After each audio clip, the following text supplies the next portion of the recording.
Oi, gente, perdi agora.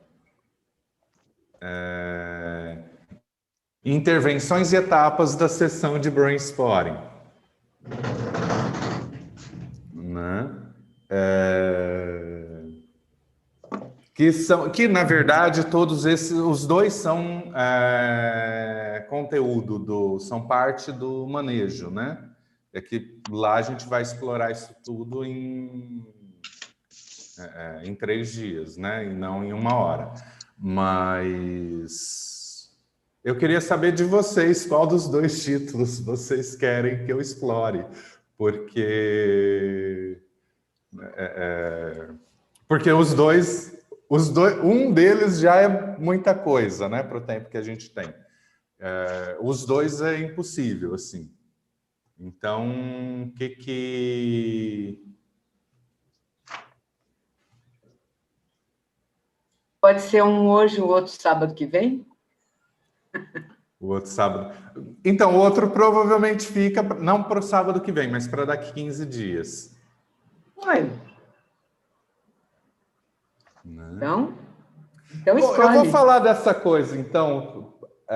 Estou pensando aqui o seguinte, se alguém quiser me direcionar, fala aí, mas estou pensando nessa coisa das intervenções e etapas da sessão pelo seguinte, porque isso é o que menos se fala. Eu também acho. Né? Essa perspectiva da abordagem integrativa, por mais que ela seja um campo sem fim, né? Tem sempre algo novo para falar dessa perspectiva integrativa. Isso é algo que eu já falei mais, é algo que tem vídeo no YouTube falando, tem vídeo curto, tem encontro de sábado mais longo explorando, que acho que não tem isso como tema, mas que passa por esse tema. Mas essa questão das intervenções e das etapas, né? Eu acho que até as etapas, né?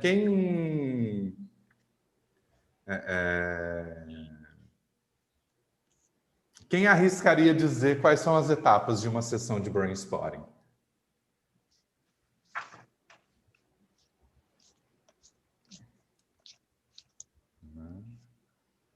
Eu ouvi isso da boca do David, né? Eu não inventei. Então, eu parti, lógico que eu vou explorando, né? Mas a partir de uma divisão inicial em 3 etapas que ele faz. Né? Quem já acho... Oi, desculpa, né? Não, eu acho que tem 3 etapas básicas, assim, a divisão muito clássica, vamos dizer assim. É um momento onde você faz uma espécie de rapport inicial, onde você observa o que a pessoa tem a trazer e ela coloca o tema que ela gostaria de trabalhar. Em seguida, o processamento e depois o fechamento do processamento. Mas aí a gente subdivide, né? Eu, pelo menos na minha cabeça, eu faço algumas subdivisões. Durante o processamento, eu tenho subdivisões também, né? Mas acho que, em geral, basicamente, eu organizo um pouco assim na minha cabeça. Não sei como é que é o modelo dele, né? Enfim, se é algo mais específico, enfim.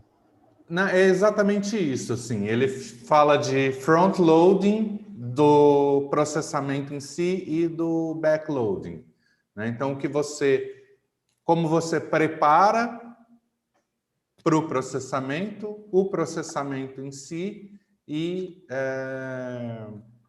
como você faz o fechamento. Né? A hora que você fala de dividir o processamento também, tem sempre... tem aquele processo inicial que a gente ainda está meio que checando se a pessoa entrou, né? Se o processamento está acontecendo, se é preciso oferecer ali alguma coisa para que a coisa engrene. Né? Para muitos clientes isso praticamente não existe, porque ele entra e vai e a gente não tem que fazer nada. Né? Quando a gente vê, ele já está lá, né? Mas uma coisa que é mais comum é o fechamento, né? Então, o processo ainda está intenso e está chegando. A gente tem um limite de tempo, então não é exatamente um recorte do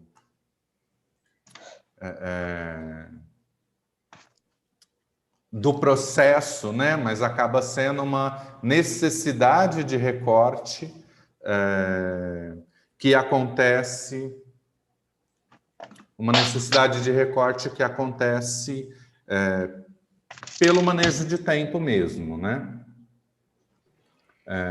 E uma coisa que o David fala muito é que se eu vou oferecer alguma informação,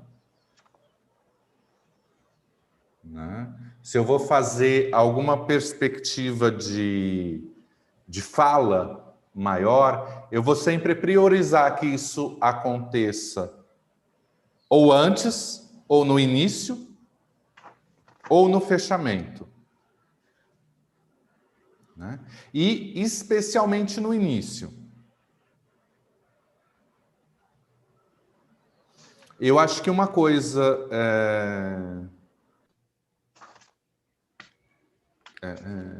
seria a Marília perguntou aqui no primeiro, né? Qual seria o primeiro? É o front-loading, né? Então, o que eu carrego de saída. Por quê? Porque muitas vezes a gente percebe que isso vai um pouco além da perspectiva de como eu enquadro o conteúdo, né? Enquadramento é outro tema eterno, né? Acho que a gente acaba tendo que falar um pouco de enquadramento para falar disso. O enquadramento, eu gosto de dividir ele em dois principais aspectos. O aspecto de que moldura eu uso, e o aspecto do que eu coloco dentro da moldura. Então, qual a espessura dessa moldura? Ela é uma moldura mais fina, mais sutil, menos delineada, ou ela é uma moldura muito bem marcada, ela é uma moldura larga? Isso tem a ver com recurso. Quanto mais recurso eu ofereço, quanto mais continência ao processo eu ofereço, seja no olho de recurso, na distância de recurso, no próprio recurso corporal, no ponto de recurso, isso tudo vai me espessando essa moldura, faz com que eu mantenha aquele conteúdo ali dentro com mais continência, né? Com mais...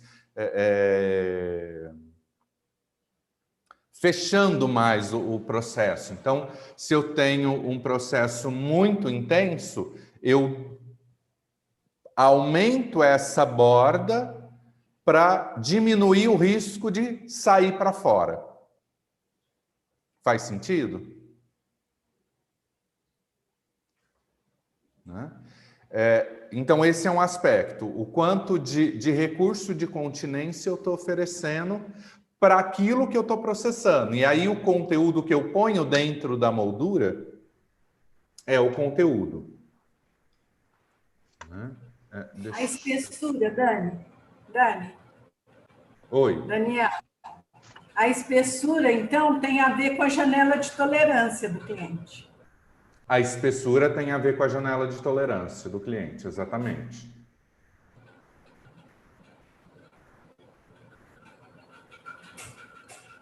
A relação... Bom, a relação tá onde? Bom, deixa eu falar do outro aspecto. Então, tem esse aspecto, né, de qual a espessura dessa moldura, e tem um aspecto do que eu coloco dentro dessa moldura. Então, o que eu coloco dentro dessa moldura também tem um viés aí na janela de tolerância do cliente, mas não tão direto, né? Então, a espessura da moldura ela é mais nítida nisso, mas tem a ver com o foco. Então, eu posso ser extremamente específico no que eu coloco dentro dessa moldura, como, por exemplo, o momento exato, né? Vamos ver se vocês lembram dessa historinha. O momento exato onde você sente que vai perder o controle do movimento. Né? Essa é a primeira sessão de brainstorming lá da patinadora. É de uma precisão extrema. né? É um milésimo de segundo que está sendo colocado ali como foco. Mas, às vezes, a gente pode fazer um enquadramento de conteúdo muito aberto, assim. Então, olha para essa emoção, né? Como essa emoção está no corpo. Qual a história do presente? Qual a história mais forte? Qual a história mais antiga? Isso tudo está ali dentro da moldura. Então, também dá para fazer uma moldura dessa, né? Como eu posso fazer um conteúdo mais corporal? Eu não sei muito bem, mas é um aperto no peito. Ok, então vamos focar nesse aperto no peito? Então, eu posso ter um foco muito grande em termos do que eu coloquei dentro da moldura, mas com uma moldura muito frouxa. Que é, por exemplo, essa questão, um aperto no peito. Mas aí, de repente, vem um conteúdo muito maior, eu vou lá e entro com eixo Z, por exemplo, e aumento a espessura dessa moldura. A continência no processo, ela nunca é estanque. Ela é sempre fluida, a todo recurso e ativação que a gente vai introduzindo ali. Agora, eu também posso ter essa moldura mais aberta com um conteúdo mais amplo, né? Como o que eu falei. Não, então pega a sensação, pega a emoção e pega as histórias principais, né? E aí eu costumo falar o seguinte, então coloca aí no centro a emoção e a sensação e deixa essas histórias todas ao redor. E aí o teu cérebro, quem já me viu fazendo isso? Poucas pessoas, gente, que curioso, eu faço isso tanto. Deixa essas histórias todas ao redor. Algumas podem não fazer sentido, fez um sentido racional aqui pra gente, mas podem não fazer sentido para o teu cérebro. Outras vão fazer sentido. Então, deixa ela ir ao redor, que o teu cérebro subcortical vai ou tirar elas da moldura ou trazê-las para o centro da moldura conforme ele vê necessidade. Né? E aí a gente vai construindo essa moldura nessa medida da ativação da janela de tolerância, no quanto de coisa a gente coloca lá dentro, né? Para tentar encontrar essa porta de entrada, né? Para o processamento, para aquela rede de memória, né? E o quanto de continência eu ofereço ali no risco, né? Então, às vezes eu vou oferecer uma continência maior, uma borda bem delimitada e espessa, simplesmente porque eu não conheço aquele cliente, então eu vou começar devagar. Então, eu nunca tive com ele, estou numa primeira sessão e surgiu a oportunidade de eu fazer um processamento. Eu vou deixar o recurso ali na manga, né? Eu vou começar pelo recurso porque eu não conheço o padrão de resposta da pessoa, né? Especialmente online, né? Presencialmente dá para arriscar um pouquinho mais. Online a gente sempre começa um pouco mais devagar. Que tem a ver... a questão da janela de tolerância não foi em live, foi no grupo de supervisão. Já estou misturando aqui as bolas. Não adianta eu fazer referência para uma coisa que poucos tiveram oportunidade de assistir. Mas então tem todo esse processo, né, da moldura. O front-loading está antes disso. O front-loading está no que eu preparo. Então, a pessoa vai trabalhar um abuso, por exemplo, né? E eu já tenho ali algum conteúdo que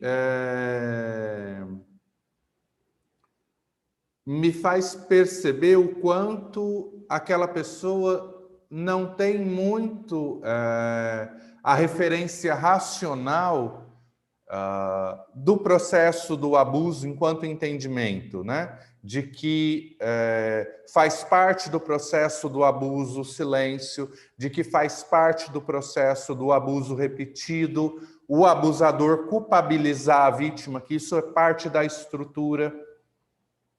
Então, essa pode ser uma informação importantíssima de eu oferecer para essa pessoa. Então, olha, você trouxe uma culpa muito forte aí. E é natural que você sinta culpada. Por quê? Porque na estrutura do abuso, o abusador culpabilizar a vítima e fazer a vítima se sentir culpada pelo processo é a forma dele garantir o silêncio e dele poder continuar o abuso. Então, o sentimento, fazer a vítima se sentir culpada, é a garantia de sucesso do abusador. E o abusador sabe disso e usa disso. Se não de forma consciente, de forma inconsciente, mas usa porque é parte da estrutura. Sem essa estrutura, o abuso não se sustenta.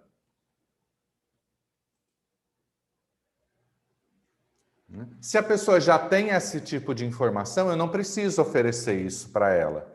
Mas se ela não tem, é importante eu oferecer. Um front-loading que eu já vi muito o David apresentar com sobreviventes de trauma.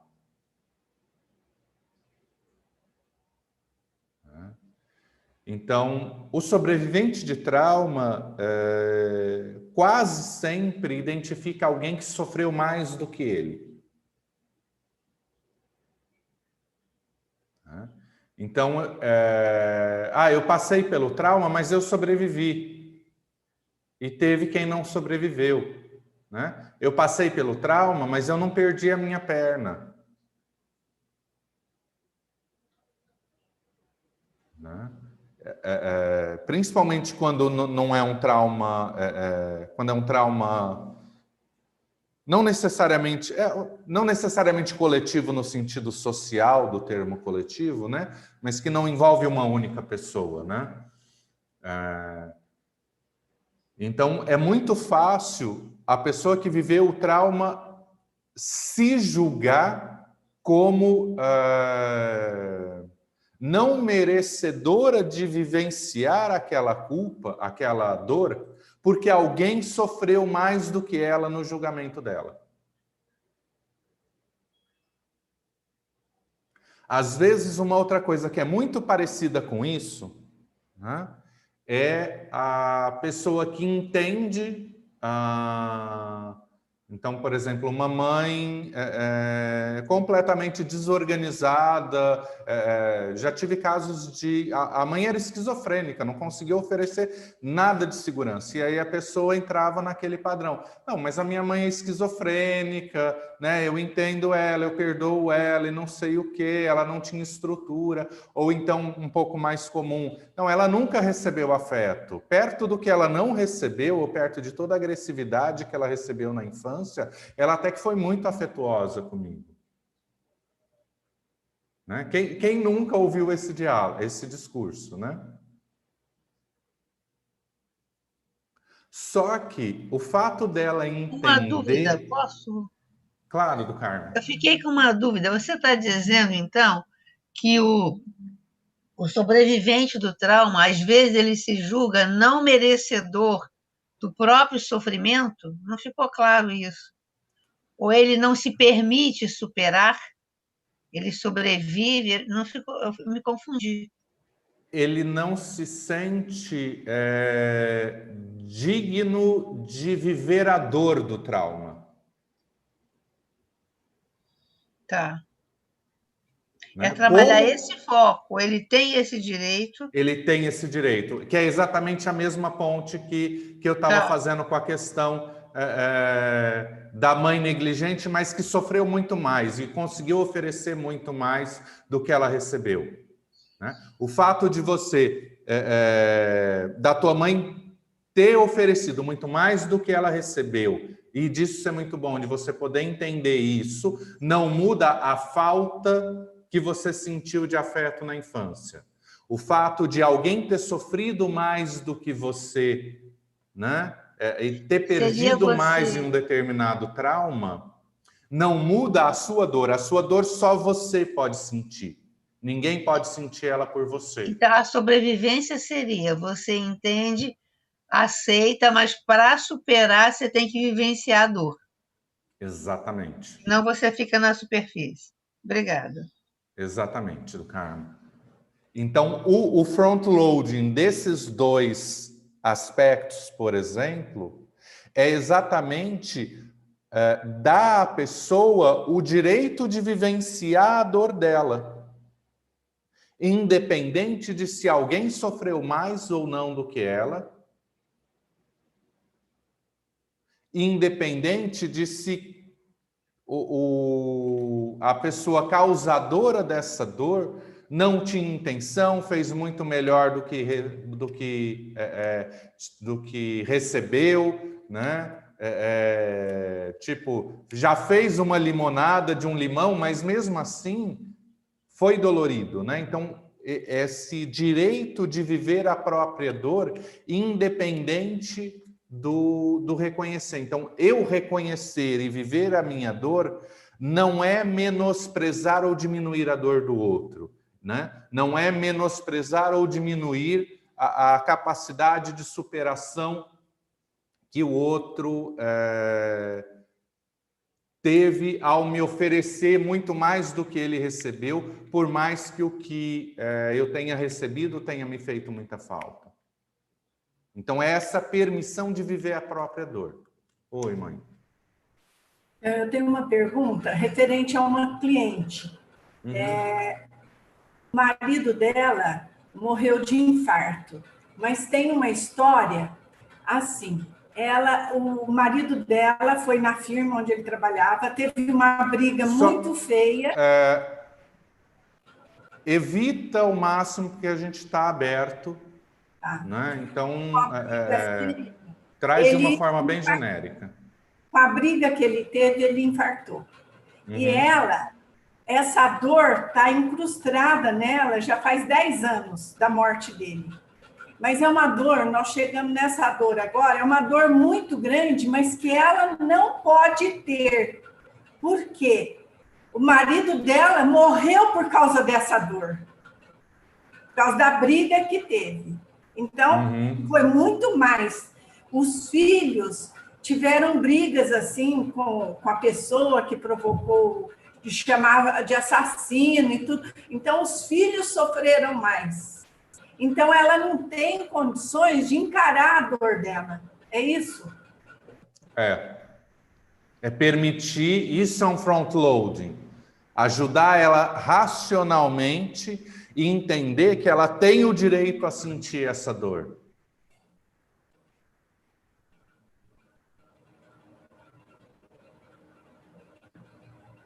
Daniel? Essa forma de ver não é uma busca de recurso para a pessoa não se sentir tão sozinha nessa dor?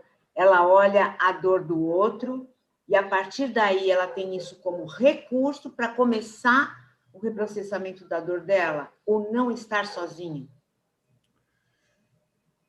Eu acho... Então, a questão é, isso está sendo um recurso ou isso está prendendo ela? Deixa eu ver se a pergunta... A Tereza ia fazer uma pergunta também, né, Tereza? Talvez eu consiga... Quando você fala, né, você está falando desse momento, desse contorno que a gente vai fazer na sessão, é uma psicoeducação ou você está sugerindo que a gente já... Só não ficou claro para mim. Já estamos no processamento. Porque essa psicoeducação a gente faz normalmente, né? Sim. De entender, olha, isso é uma defesa. Você está evitando, você está escondendo algo, né? Você não quer ver. Não desse jeito, claro. Você está dizendo disso, né? Desse contorno... Isso, eu estou falando do antes. Eu estou falando do antes. Só, né? Tá, me perdi aqui. Obrigada. Então, só agora, Tereza, eu não gosto nem de, não só na linguagem com o cliente, mas eu não gosto nem de raciocinar a partir dessa ideia de defesa. Tá, esse é meu viés psicanalítico, né? Então, é minha assim, história. É minha linguagem. Sim. Mas eu concordo com você. Porque,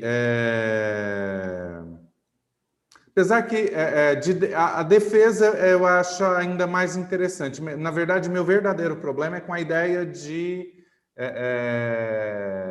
resistência, de autossabotagem. Esses termos eu realmente não gosto. Eu também. Eu acho que mas a ideia é essa, de que eu estou me protegendo. Essa, protegendo é uma palavra melhor. Então, em termos de resposta de luta, fuga e congelamento, o que eu tenho aqui é uma estratégia primitiva de sobrevivência atuando. Uhum. Sim. Então, eu quero acolher essa estratégia primitiva de sobrevivência, quero garantir que o que ela quer vá ser atingido, que é a segurança, que é a proteção. Uhum. E quero ajudar ela a flexibilizar, encontrar essa proteção de outras formas, com outros auxílios, com outros suportes. Uhum. Né? E aí, voltando para esse conteúdo de front-loading, né? É dessa permissão. Então, o que a gente está vendo do conteúdo desse cliente que pode ser uma barreira? Né? Então, se o outro também sofreu e eu olho para a dor do outro, né? Pegando aí a fala da Cristiane, e eu olho para a dor do outro, e isso me dá força para vencer, nossa, mas eu sobrevivi, que bom que eu sobrevivi, deixa eu viver. Né? Esse é um caminho mais adaptativo. Mas se nesse processo nossa, como o outro sofreu, o outro sofreu tanto, nossa, minha dor é tão pequena perto da dor do outro, nossa, como minha dor não tem valor. Isso não está adaptativo. E aí é importante a gente ajudar essa pessoa a permitir entrar em contato com essa dor. Essa é a grande questão. Então, nesse front-loading, a gente pode trazer conteúdos específicos de psicoeducação, né, que às vezes a gente identifica na supervisão, né? Às vezes na supervisão, olha, volta e faz uma psicoeducação disso, disso, disso e disso. Né? Mas às vezes a gente percebe aquilo já de antemão. Uhum. E sempre esses três aspectos que eu coloquei, eles são muito marcantes, assim. Né? Então, sempre que a gente vê alguém que viveu um trauma coletivo valorizando demais a dor do outro, vale a pena, já ali, antes de entrar no processamento, autorizar essa pessoa a sentir a dor. Né? Se essa pessoa está falando ali da infância, mas está justificando o tempo todo quantos cuidadores foram sofridos e conseguiram oferecer muito mais do que eles receberam, já vale a pena eu oferecer aquilo de antemão. Né? Por quê? Porque oferecer isso durante o processamento vai ser mais complicado. Às vezes acontece, às vezes a gente vê, às vezes isso surge como um bloqueio, claro, durante o processamento a gente não viu antes. Né? Posso provocar você? Claro. A gente está falando, então, de uma dissociação. Sim. Né? Estou com uma pessoa uns 8 meses e ela não consegue entrar em contato, né? Ela já entrou, para dizer a verdade, mas ela ainda não entendeu. Né? Ainda não chegou, acho que é no nível cognitivo. Mas a dissociação é muito explícita, né? Uma parte sente de um jeito, outra não. Outra parte sente do outro. O corpo está sofrendo. O corpo tem um sofrimento profundo. Né? Esse pode ser um outro front-loading, essa psicoeducação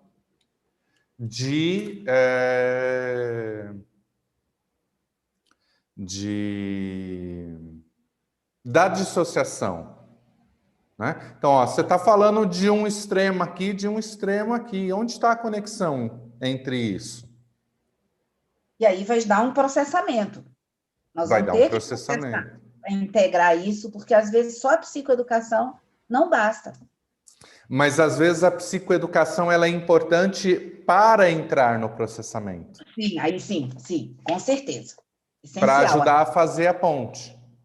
E aí, às vezes, você pode até, olha, então tá. E aí, às vezes, isso faz parte da construção. Essa psicoeducação do processo dissociativo faz parte da construção da moldura. Né? Então, você está falando de uma dor muito intensa, mas está falando que está tudo bem. Né? Então, onde está tudo bem? Onde está essa dor? Vamos achar um ponto para a dor? Vamos achar um ponto para o tudo bem? Vamos alternar entre esses dois pontos para ajudar essas duas redes a se conectarem? E aí você não vai ficar conduzindo, vai lá, vai aqui, vai lá. Não, você deixa a pessoa aí.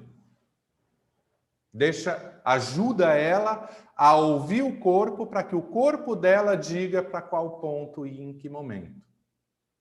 Né? O trabalho de 2 pontos eu acho maravilhoso em processos dissociativos mais marcantes. Né? Às vezes até trabalhando com o olho. Né? Se dá uma lateralidade ocular, então esse olho está tudo bem, esse olho está tudo caótico, dá para trabalhar dessa forma também. Né? Isso é mais raro acontecer, tá? É bastante raro, na verdade, mas às vezes que isso aconteceu foi tão bonito que eu não consigo deixar de citar. É o uso do óculos, não é? Isso, é o uso do óculos. E aí a pessoa nem precisa pegar o óculos mais, né? É só fazer isso. Ela pode só... A questão de só fazer isso é que se ela for ficar muito tempo, isso vai gerar um desconforto. Uhum. Só isso. Né? Mas no online, se a pessoa usa óculos, por exemplo, ela pode fazer isso aqui. Ah! Né? Sim. Porque não vai ficar muito legal, porque está um pouco maior do que... O ideal um lencinho. seria um pouco... Papelzinho, um lencinho no óculos. Ou uma camisa, uma camiseta. Amarra ela aqui. Uma echarpe, uma camiseta, um lenço. Um tapa-olho de dormir também. O tapa-olho de dormir. Tapa-olho. Põe ele torto na cabeça. Perfeito. Se a pessoa tem o tapa-olho de dormir, se ela tem um tapa-pirata, é mais confortável. Mas na pior das hipóteses, uma camiseta todo mundo tem. Eu posso até não ter um lenço, o meu lenço ser curto para poder amarrar. Mas uma camiseta todo mundo tem. Não tem o quê? Né? Então sempre tem algum recurso ali à mão. Né? Se ela está de óculos, essa coisa do papel... É difícil não ter um papelzinho ali do lado do computador, né? Então, tem todos esses recursos. Tem acho que foi a Simone a Simone que estava contando, ela também aprendeu com uma outra terapeuta na fase 3 com o David esse ano. Eu vou enrolar aqui no pendrive, porque não tem nenhuma caneta aqui à mão, senão vou ter que levantar. Mas pega uma folha de jornal, pega uma caneta, põe aqui a caneta e enrola. Né? Tô mudando o tema completamente, né? Mas daqui a pouco a gente volta. Imagina isso enrolado mais fininho com uma caneta e maior. Que aqui é metade de uma A4, né? Virou uma ponteira.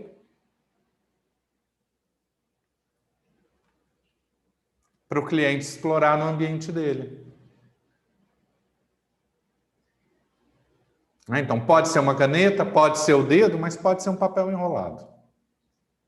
Por quê? Porque vai dar mais conforto se for um ponto mais alto.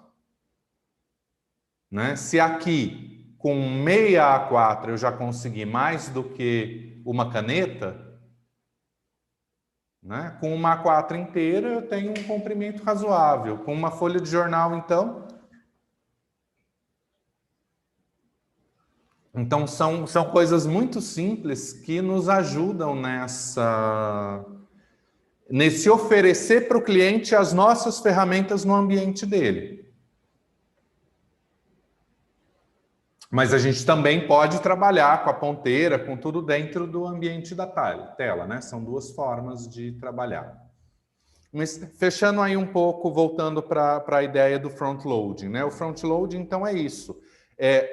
Que tipo de informação o sistema não tem, que é importante eu oferecer, senão a saída fica muito difícil. E aí, se eu ofereço isso antes, melhor. Por quê? Porque é uma informação neocortical. Então, eu estou trabalhando com a área granular, que é uma área que eu quero evitar durante o processo. Né? É claro que eu posso... A pessoa ali entrou, nossa, mas como assim? Fulana foi tão... se esforçou tanto e tal, mas... Olha, e aí a pessoa começa a entrar em loop nisso e não sai disso. A gente pode oferecer essa informação também durante o processamento. Mas se a gente puder identificar isso para oferecer antes, é melhor. Por quê? Porque a gente não faz essa ativação neocortical durante o processamento.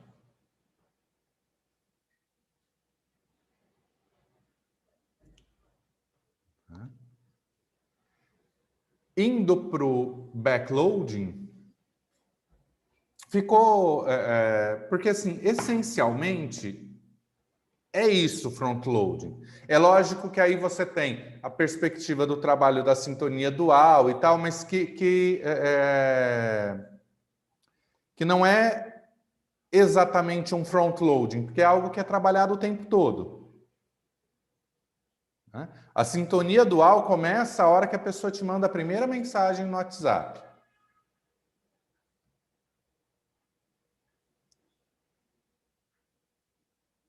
Né? Então, ela é extremamente importante, ela está do início ao fim e ela é a base da moldura. Ela é o primeiro ponto ali de sustentação da moldura.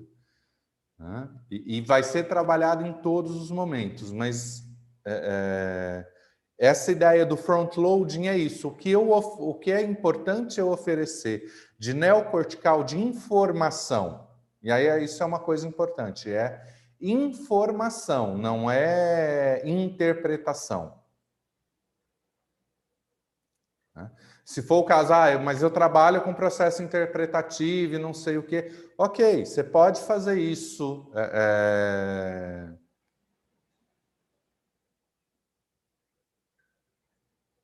Em momentos do processo terapêutico, mas pré-processamento, a gente não quer dirigir, a gente quer expandir. Então, é uma informação que expande e não que dirige. Né? São funções diferentes para momentos diferentes. Né? Não quero demonizar a interpretação. Acho que se não fosse a interpretação, a gente nem teria tido a oportunidade do brainstorming ter sido descoberto. Né? Eu acho que é um processo de construção. Né? Mas a interpretação, ela não é a melhor ferramenta para o momento, para o processamento em si, para a preparação do processamento e para o fechamento do processamento. Por quê? Porque ali a gente quer essa sabedoria subcortical. A gente deixa para trabalhar com o processo interpretativo na sessão posterior. Né? Ou a gente até pode estar em uma sessão de fala e estar trabalhando com o processo interpretativo, mas... e aí surge uma oportunidade, entra no de processamento também, tudo bem, acontece. Né? Mas o que eu estou querendo dizer é que a hora que a gente pensa no front-loading, o que eu quero oferecer é informação que abra o sistema. Né? E a interpretação, ela tende a direcionar. Então, se ela direciona, ela fecha. Por isso que ela não é o melhor recurso para um pouco antes de iniciar um processamento, né? Por quê? Porque antes a gente não tinha essa ferramenta de acesso que a gente tem. Então, a gente precisava da interpretação como isca para jogar lá no inconsciente e puxar. A gente não quer... Percebe a inversão de papéis aqui, de função? A gente não quer jogar uma isca do inconsciente para puxar para o consciente. A gente quer mergulhar no inconsciente. Por isso que a interpretação não é interessante neste momento do processo. Ela vai ser interessante em outros momentos do processo terapêutico. Alguma dúvida com relação ao front-loading? Para a gente poder seguir para o backloading? Esse front-loading são coisas que eu vou colocar ou que eu vou ajudar o paciente a colocar dentro da moldura. Não exatamente. É um pouco mais sutil que isso, né? São informações que me ajudam a abrir... Então, vou voltar para os exemplos, né? Então, eu sou um sobrevivente de um trauma coletivo. Então, a relação entre a minha dor e a dor do outro está presente ali, já dentro da moldura. Uhum. A hora que eu entro com essa psicoeducação de, olha, a sua dor é só sua e a dor do outro é do outro, só o outro pode... Cada um sente a sua própria dor, né? Você honrar a dor do outro não muda a dor que ele sentiu, porque a dor que ele sentiu, só ele sentiu, você não pode sentir por ele, e a sua dor só você pode cuidar dela, ninguém mais pode cuidar dela, e cuidar da dor do outro não vai resolver a tua dor. Percebe que não é um conteúdo a mais ali dentro, mas é uma forma de expandir o olhar para o conteúdo. Sim. Fez sentido? Porque que não é exatamente um conteúdo, mas é o abrir. Eu estou fechado em um olhar diante do conteúdo. É como se eu virasse e falasse, olha, não, mas peraí, isso não é um quadro, isso é uma escultura, vamos dar uma volta? Daniel, é mais isso. Oi, Marília. Eu poderia dizer que é uma informação a mais no sistema nervoso, como uma informação a mais, que ele vai pegar se fizer sentido. Se não fizer, ele vai ignorar. Isso. Mas é uma informação a mais nessa perspectiva de abrir o olhar. Uhum. E sendo o terapeuta falando, acaba sendo algo assim, um pouco mais... uma informação mais valiosa, digamos assim, né? Então, a gente tem que tomar cuidado com isso, porque a nossa fala tem muito peso. Né? Então, a gente tem que ser muito cuidadoso com a forma que a gente coloca. Então, a gente não precisa afirmar. Se a gente sugere, por ser nossa fala, ela já tem peso suficiente. Então, se a gente afirma, a gente corre o risco do cliente querer encaixar quando, na verdade, não encaixa. Né? Se a gente sugere, a gente deixa aberta a possibilidade de, se não encaixar, o cliente ignorar. Eu também aprendi com uma professora, Sandra Salomão, da Gestalt Terapia, que não se fala mais que 2 vezes, porque a pessoa que não ouvir depois de 2 vezes que você falou é porque ela ainda não está preparada para aquilo, assim, dependendo do que seja, né? Uhum. Eu acho que é legal essa ideia. Eu só fiquei em dúvida, assim, se com relação a isso está dentro do processamento. Você falou que às vezes pode acontecer, né?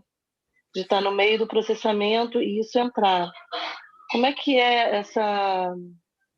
Porque dentro do processamento a gente está num nível mais límbico. Antes a gente está mais num nível mais neocortical. Mas eu acho que tudo bem também, né? Eu acho que entra nessa linha do que fizer sentido, vai entrar no sistema, que não fizer, não entra, né? Eu acho que a questão é, se a gente identifica e oferece isso antes, é melhor exatamente para a gente não precisar oferecer durante, porque é diferente oferecer durante. Uhum. Mas se a gente percebe ali a importância de oferecer no durante, a gente também vai oferecer. Então, nesse durante, às vezes o mais comum, e às vezes eu falei antes e eu repito durante, é com relação à dor. Né? Acolhe a dor. A gente tem uma tendência muito grande de querer se livrar dessa dor. Dor física. Se essa dor está aí, ela está querendo te dizer alguma coisa. Deixa ela te dizer. Não tenta se livrar dela. Não olha para a dor querendo que ela vá embora. Acolhe ela primeiro.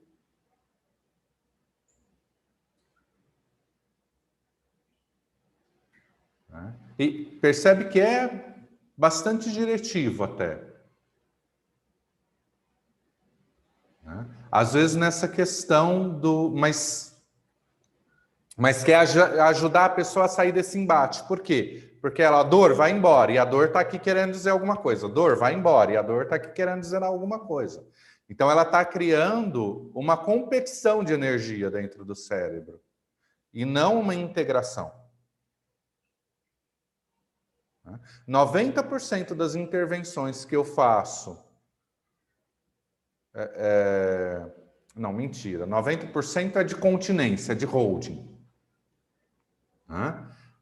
Dos outros 90%, então 9% é de... Ou 9,9% é de abrir ponte entre movimentos que estão conflitantes ali durante o processamento.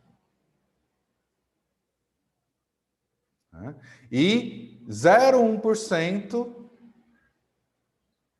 é essa intervenção de conteúdo específica dentro do processo daquela pessoa. Mas sempre que eu percebo esse movimento, então a pessoa está ali, você vê a dor no corpo da pessoa e a pessoa começa a falar e a gente vai aprendendo a mudança de tom de voz também, né, da pessoa. Quando o tom de voz é subcortical, quando o tom de voz é neocortical. Isso é de cada pessoa, não tem como, a gente vai calibrando com cada pessoa, né? Então a pessoa está ali falando da dor, está num determinado tom de voz, num determinado ritmo, e aí ela muda. Ah, mas fulano também sofreu tanto.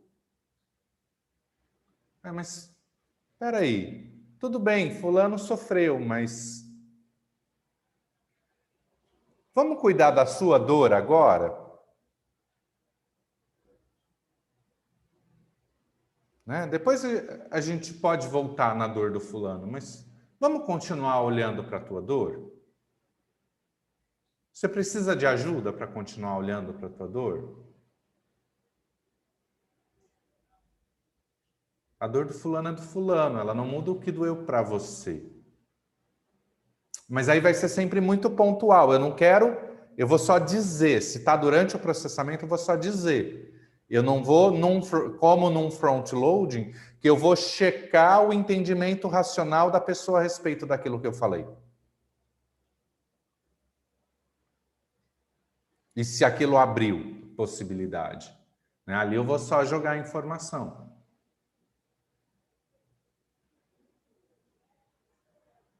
Sempre com, lembra aquele critério que eu já falei diversas vezes, da terceira vez? Então, me veio vontade de falar isso uma vez, eu respiro fundo, me veio a segunda, eu respiro fundo de novo, na terceira aí eu falo. Por quê? Porque isso está em looping, ela não está saindo dali, então eu vou dar um empurrãozinho. Mas aqui, antes de eu falar, eu posso aqui, por exemplo, oferecer uma mudança de moldura, por exemplo. E essa parte abre... eu não lembro isso daí que você falou. Isso é fase 2. né? Então, abre e fecha um pouco os olhos. Você faz uma mudança física do estímulo visual, né? Se você está na ponteira, né? Você já tem ali os elementos, por exemplo, para uma vergência, faz três idas e voltas de vergência.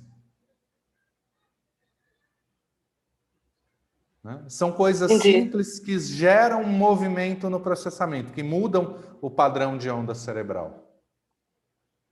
Então, sempre antes de chegar no terceiro desejo de uma intervenção de conteúdo, aqui, né, na primeira ou na segunda, normalmente na segunda, faz uma intervenção mecânica, vamos dizer assim.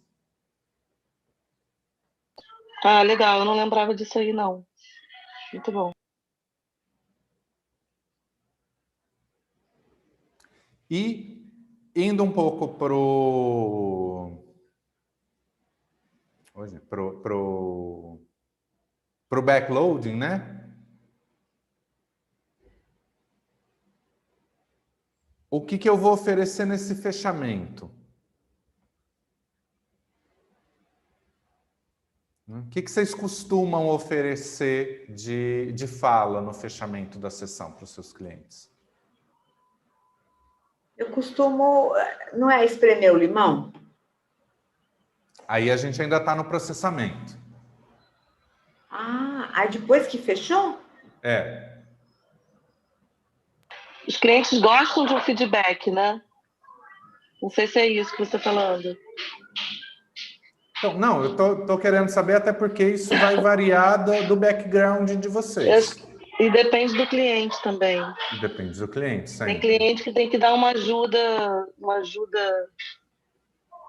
para dar um sentido para aquilo, um sentido prático para aquilo, puxar um pouco assim para ação, o que fazer com aquilo que a pessoa viu, alguma coisa assim. É isso que você está querendo? O que é feito depois do processamento com o neocortical, é isso? Então, muitas coisas podem ser feitas, né? Como é que é o nome que você falou? O primeiro é o... Front-loading e back-loading. Depois o... Backload. Uhum.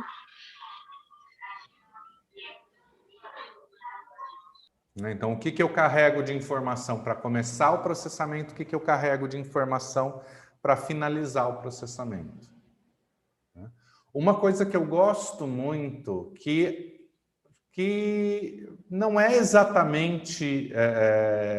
porque ainda tem um quê de processamento importante. Às vezes eu faço isso como processamento, então fica aí no ponto e projeta o futuro e deixa a cena acontecer, aí isso é processamento puro, né? Mas às vezes o processamento já foi fechado e eu peço só para a pessoa, imagina como que isso te ajuda a lidar com a situação no futuro. Né? Então isso é uma forma mais simples, né? Mais para esse caminho do backloading, de projeção para o futuro. Então, eu posso fazer esses dois caminhos de projeção para o futuro. Um, imerso no processamento, né? Então, olha para esse futuro e imagina ele acontecer e fica aí no ponto e vê o que vem. Né? E o outro que é mais racional. Agora, olha para o futuro, e aí então é backloading, né? Olha para o futuro, como que você acha que isso vai te ajudar? Isso é uma coisa. Uma coisa muito importante, né, da gente oferecer enquanto backloading é essa coisa especialmente para clientes muito racionais, é aquela coisa básica. Olha, o processo vai continuar. Então, deixa a coisa fluir mais espontânea aí nos próximos dias. Né? Qualquer coisa anota, qualquer coisa me sinaliza, eu estou à disposição, mas deixa a coisa fluir de uma forma mais espontânea aí nos próximos dias. Se você quiser pensar, né, aí pensando no cliente racional, se você quiser pensar, racionalizar, daqui 2, 3 dias você para pensar a respeito e avaliar. Né? Então, deixa primeiro fluir mais espontâneo e daqui 2, 3 dias você pensa a respeito e me diz qual é que é a tua avaliação. Então, a gente dá esse espaço. Né? Isso é uma coisa interessante. Né? Mas, às vezes, pode ser importante a gente oferecer algum nível de acolhimento ali maior. E aí isso pode ser muito variado de acordo com o conteúdo, né, que veio ali com aquele cliente. Mas de novo, que informação do processo me ajuda a dar continência para que esse cliente fique bem pós-sessão. Né? Aí tem um pouco de diferença lá do front-loading, que é abrir informação, é abrir perspectiva de olhar, né? Então, isso é uma escultura, vamos dar a volta para ver ela de diversos ângulos, independente da moldura que eu estou usando. Né? Aqui é mais no sentido de o que dá um grounding. Então, a pessoa está ali muito mobilizada ainda com alguma coisa, então o que eu posso oferecer em termos de conteúdo? Eu posso, por exemplo, oferecer uma orientação de um auto-brainstorming ou de uma vergência, por exemplo. Né? Então, se isso voltar aí nos próximos dias, foca a atenção no recurso e encontra uma posição desse recurso. Né? Ou faz a vergência, ou foca na sensação do recurso, acha o ponto do recurso e faz a vergência.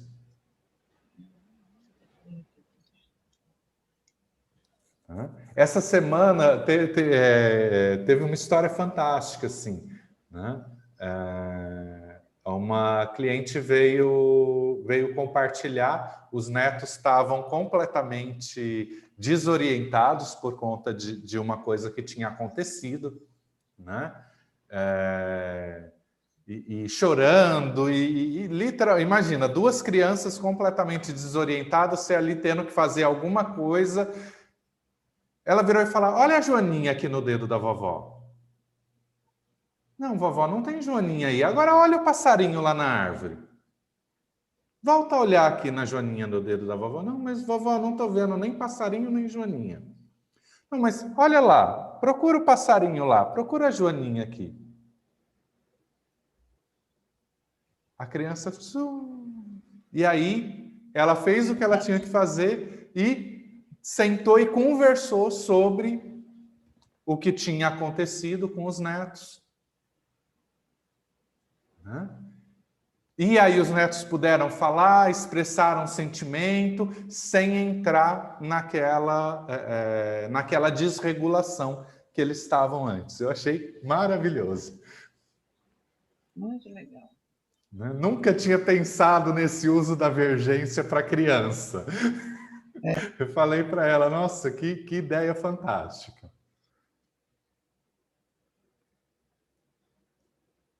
Então, o que é isso que eu ofereço para esse cliente se regular pós-sessão? O backloading muitas vezes tem a ver com isso. Ou, às vezes, também de ajudar ele a expandir. No sentido de generalizar.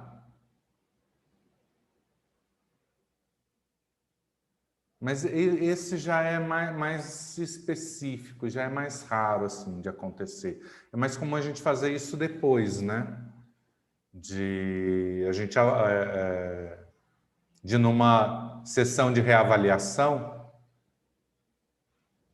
a gente pegar, né? Perguntar como que ficou, o que mudou, e aí a gente tem uma noção de outros pontos relacionados, e aí a gente pergunta: Ah, mas e aquilo outro? E aquilo outro? Então, a pessoa, sei lá, trabalhou a relação com o pai, mas você sabe que ela estava tendo conflito com o chefe.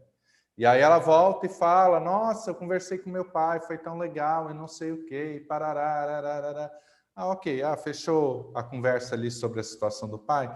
Aí, como que ficou a questão do teu chefe? E aí a pessoa, curioso você perguntar, foi tão mais leve essa semana? Né? Ou não, não, nossa, quebrei o pau com o meu chefe. Então o que tem de diferente? Ou o que tem de igual? Né? Dependendo do impacto que teve. Né? Ou, por quê? Porque é informação diagnóstica. Não sei quem lembra do David falando isso. Né? Isso tudo é informação diagnóstica para nós. Né? Então, a hora que eu pergunto de uma coisa que eu achava que estava associada, mas não teve mudança, o que isso quer dizer? Provavelmente que eu estava errado, não que não mudou. Ou que essa conexão não era o ponto-chave que sustentava aqui. Então, que, por exemplo, eu resolvi a questão com o pai, mas a pessoa continua brigando com o chefe, tem uma outra questão chave aqui que não tem a ver, que provavelmente vai ajudar, por quê? Porque é relação de poder e parará, mas isso é teoria. Na prática, a gente está vendo que tem algo que é muito mais importante aqui que não tem a ver com o pai, senão teria generalizado. Então, o que está travando? Então, às vezes, a gente vivencia isso, né? Às vezes a gente pega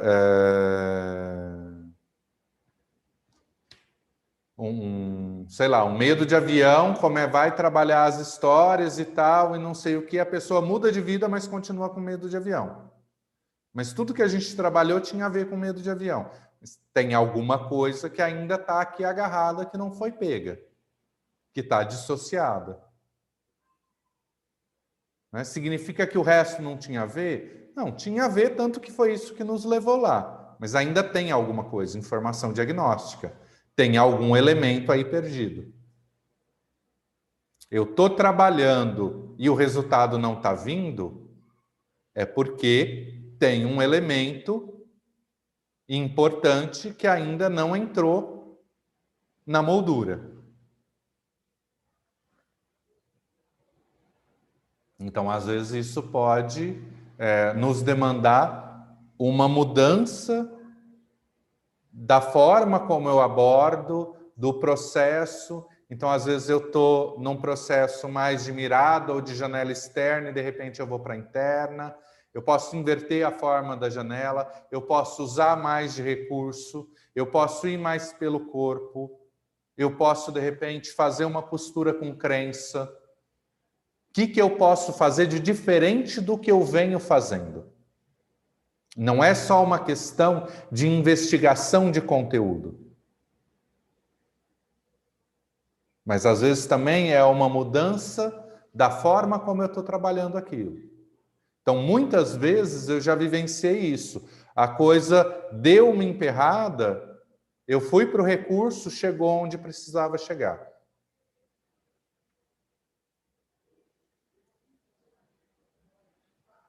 Né? Ou eu fiz um enquadramento de conteúdo mais simbólico. Né? Então, a gente estava muito corporal, eu fui mais para o simbólico. A gente estava muito em história, eu fui mais para o corpo. Sempre uma mudança, né? De caminho.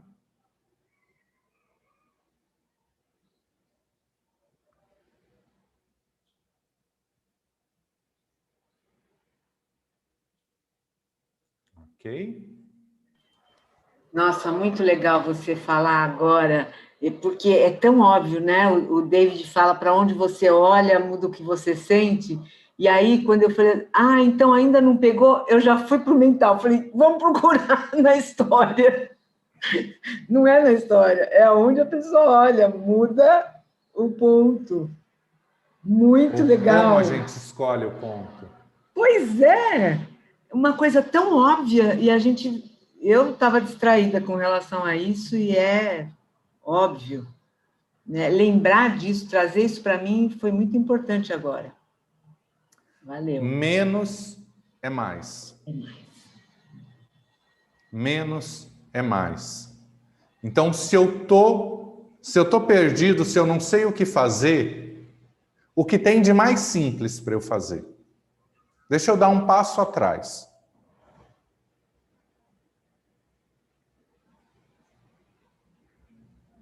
Eu acho que isso é muito marcante do processo do brainstorming.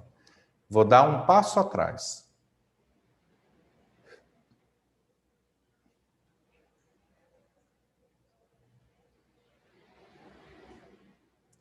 Se eu estou ali tentando milhões de formas de encontrar o ponto, às vezes o passo atrás é voltar a investigar a história clínica também. Né? O passo atrás é o que eu acho que eu já tinha feito, que eu posso retomar de simples, de menos.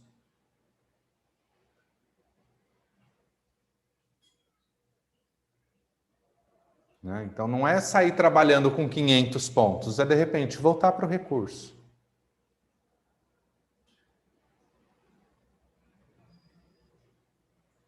Né? Ou voltar para a história clínica, ou fechar os olhos. Abrir e fechar os olhos algumas vezes. Tem o Paty, você lembra o nome do trainer lá do Japão? Tomoko? Não sei. Ele uma vez gerou toda uma discussão do processamento. Deixa eu aproximar aqui, aproximar assim, olha, com os olhos semicerrados. Então, eu não estou nem aberto, nem fechado, mas eu estou semicerrado. Por quê? Porque isso traz um padrão de onda cerebral que é diferente do olho aberto, que é diferente do olho fechado.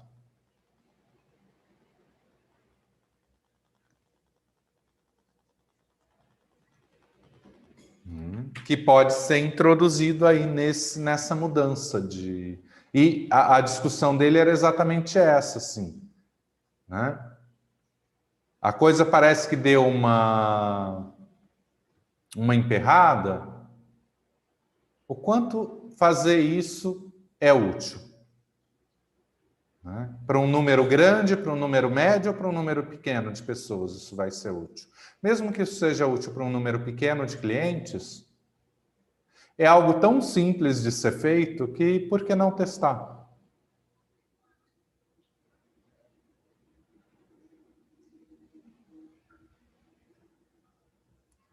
E aí, de novo, tudo que a gente usa em brainstorming são os clientes que nos presenteiam. A gente só usa o que um ensina para ver se serve para o outro também. Às vezes serve, às vezes não serve.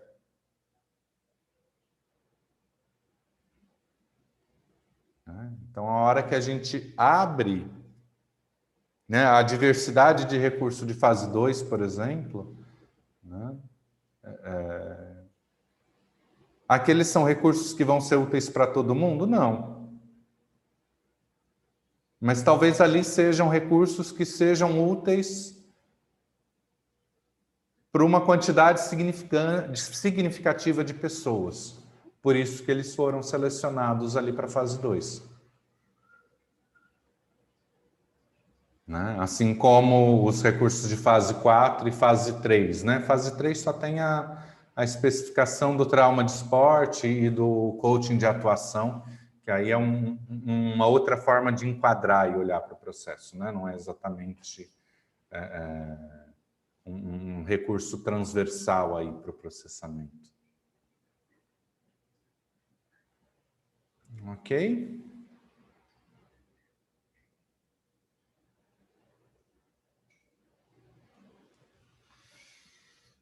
Mais alguma pergunta? Já são quase 11 horas.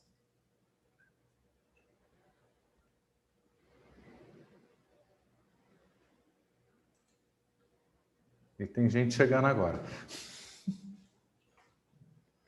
Ou pode ser alguém que estava no YouTube e que resolveu entrar para perguntar. Apesar que eu estou olhando aqui o chat do YouTube. Não sei se ele está atualizando aqui para mim.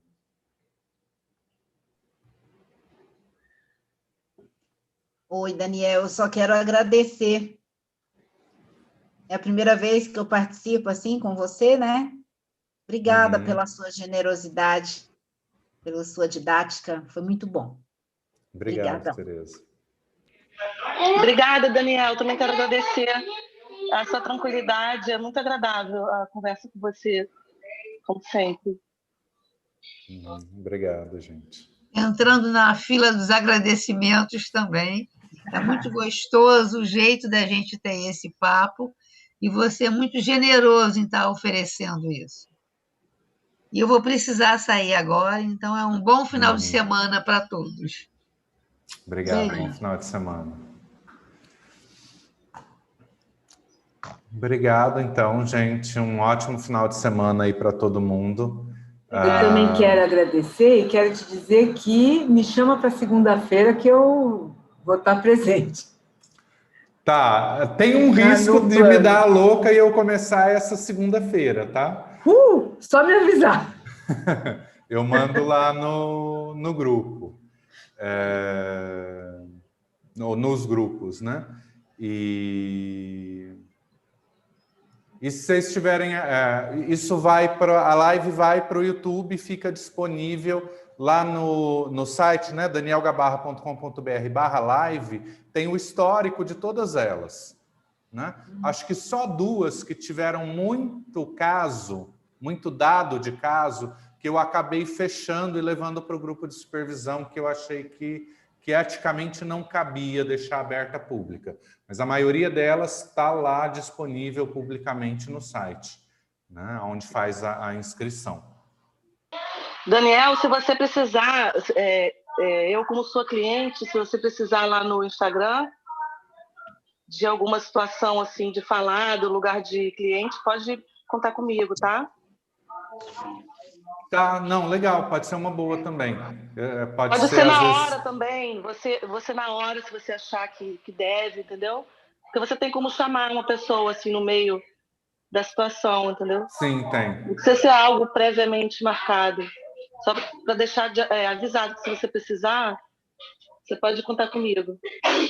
Beleza, obrigado. Tá bom? Acho que a coisa ainda está toda em construção, né?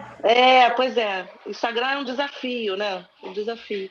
E a gente precisa realmente ocupar lá, porque é como se fosse um canal de comunicação que as pessoas têm mais espontâneo, né? E a gente poder se sentir mais à vontade lá é interessante, acho legal. Beleza, obrigado. Beleza? Um beijão. Gente, bom final de semana aí para vocês. Obrigado, gente. Obrigado, bom final Daniel. de semana. Obrigado, Marcelo. Até a próxima. Daqui 15 dias, com certeza, tem um outro encontro aqui. Maravilha.